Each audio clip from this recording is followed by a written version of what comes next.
هذا الأسبوع في أتيليه القاهرة أكثر من معرض، من أهمهم معرض النبات في الطبيعة للدكتورة علا يوسف، معرض جماليات الحرف العربي للدكتور عادل عبد الرحمن، ومعرض كولاج ونظرية توافق الأشكال للدكتور محمد شحاتة.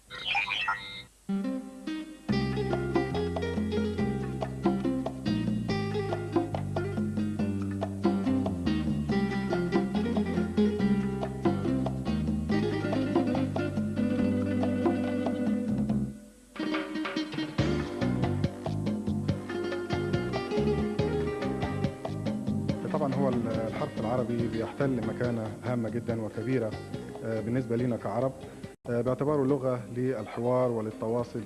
وكان طبعا أهمية هذا الخط جعلته طبعا بيتطور تطور سريع جدا وكبير، وبخاصة مع نزول القرآن الكريم وفي فترة الفن الإسلامي بدأ يحدث تطور للخط، وعرفت الأقلام الستة في منطقة الجزيرة العربية اللي هي الرقعة والنسخ والكوفي والديواني والأندلسي وغيره. طبعا كل مسمى خط نسبة إلى البلد اللي بيخرج منها، يعني الكوفي نسبة إلى الكوفة والأندلسي نسبة إلى الأندلس. وكان طبعا الفنان المسلم يعني بصفة خاصة كان بيتفنن في رسم الخط العربي وإضافة الكثير من الجماليات والتنويع والتطوير والتجويد. بغيت طبعا قراءة النص في القرآن الكريم أو في الأحاديث النبوية الشريفة بطريقة تكون جذابة، تجتذب عين المشاهد الأول لجماليات هذا الخط، ثم ينجذب المشاهد إلى المعنى الذي يكمن خلف الخط أو وراء الخط العربي.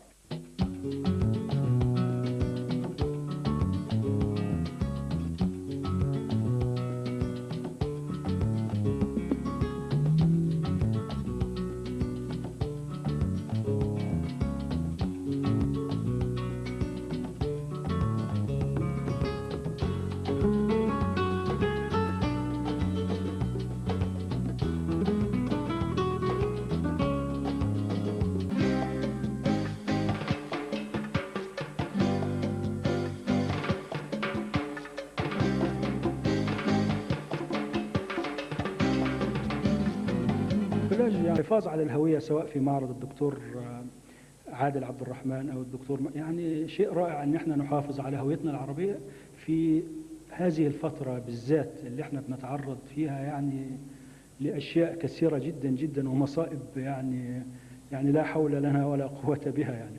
فشيء رائع، وأحيي كل فنان أن يحافظ على جذوره وهويته العربية.